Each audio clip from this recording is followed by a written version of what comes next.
অসম কণ্ঠৰ আয়োজনৰ কথা ঘোষণা কৰাৰে পৰা ৰাজ্যৰ উদীয়মান গায়ক গায়িকাসকলৰ লগতে দৰ্শক উৎকণ্ঠিত হৈ পৰিছিল এই মেগা ৰিয়েলিটি শ্ব'ক লৈ। অৱশেষত শনিবাৰে অনুষ্ঠিত হ'ল গ্ৰেণ্ড ফিনালে। গ্ৰেণ্ড ফিনালেত এনবি নিউজৰ তৰফৰ পৰা আমন্ত্ৰণ জনোৱা হৈছিল ৰাজ্যৰ দুগৰাকীকৈ কেবিনেট মন্ত্ৰী জয়ন্ত মল্ল বৰুৱা আৰু বিমল বৰা। আমাৰ আমন্ত্ৰণ ৰক্ষা কৰি দুয়োগৰাকী মন্ত্ৰী উপস্থিত হ'ল। উপভোগ কৰিলে প্ৰতিভাৱান গায়ক গায়িকাসকলৰ কণ্ঠৰ মহাযুদ্ধ। মঞ্চলৈ মাতি আনি তেওঁলোকক জনোৱা হ'ল সম্বৰ্ধনা। অনন্য সুন্দৰ এই ৰিয়েলিটি শ্ব' উপভোগ কৰি আপ্লুত হ'ল দুয়োগৰাকী কেবিনেট মন্ত্ৰী। প্ৰতিযোগীসকলৰ প্ৰতিভাক উচ্চ প্ৰশংসা কৰাৰ লগতে এই বিশাল আয়োজন কৰাৰ বাবে এনবি নিউজক ধন্যবাদ আৰু প্ৰশংসা জয়ন্ত মল্ল বৰুৱাৰ।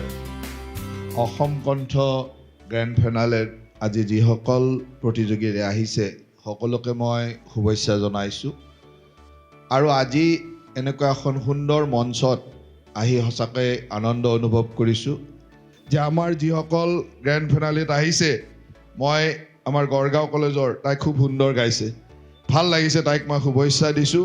তুমিতো গাইছাই ভাল, তুমি কি ভুল কৰিলা আমি ধৰিব নোৱাৰিলোঁ। আমি দুটাই আলোচনা কৰি আছোঁ যে ক'লে যে মাজত পাহৰি গ'ল, আমিতো গানৰ লিৰিক্স মনত নাথাকে।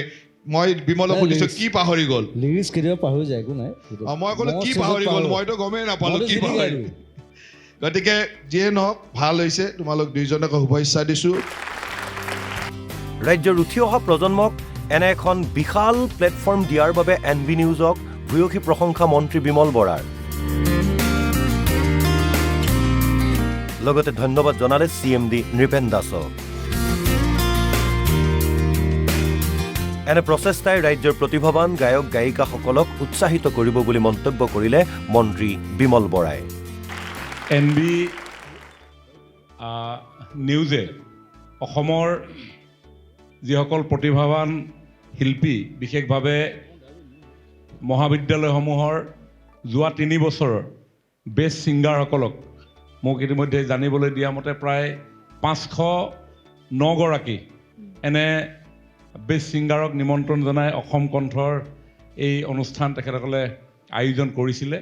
আৰু আজি গ্ৰেণ্ড ফিনালে, আৰু ইয়াতে উপযুক্তজনক আমাৰ বিচাৰকসকলে বাছনি কৰি উলিয়াব।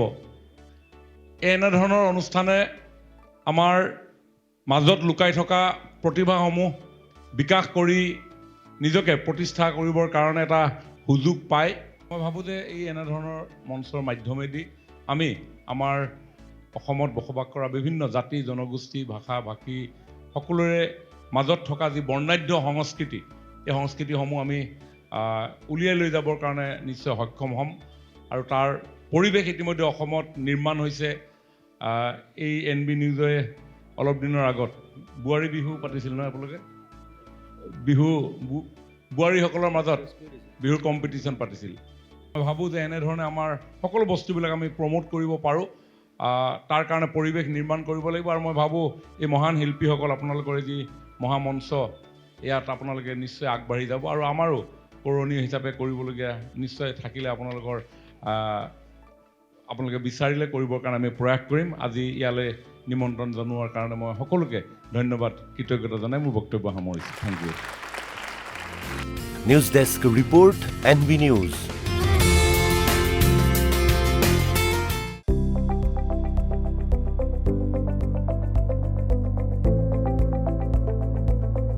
এনবি নিউজ, সহজ সৰল ভাষাত নৱভাৰতৰ কথা।